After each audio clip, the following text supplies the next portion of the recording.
প্রিয় শিক্ষার্থীরা, তোমরা যারা ত্রিপুরা ইউনিভার্সিটির আন্ডারে সাধারণত ডিগ্রি কলেজগুলোতে পড়াশোনা করছো এবং তোমাদের যাদের কলেজগুলোতে সেকেন্ড সেমিস্টার এবং ফোর্থ সেমিস্টারের এক্সাম চলছে, তোমাদের জানানো যাচ্ছে যে ত্রিপুরা ইউনিভার্সিটির পক্ষ থেকে যে তোমাদের প্রতিটি এক্সাম বাতিল করে দেওয়া হচ্ছে।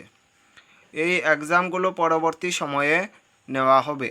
পরবর্তী ডেট তোমাদেরকে জানিয়ে দেওয়া হবে যে কোন তারিখ কোন এক্সাম নেওয়া হবে।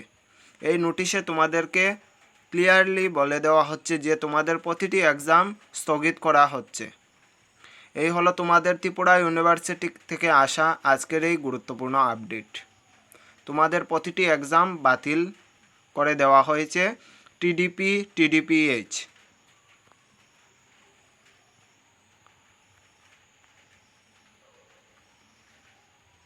পরবর্তী রুটিন আসা পর্যন্ত তোমাদের পরীক্ষা বাতিল থাকবে। ধন্যবাদ।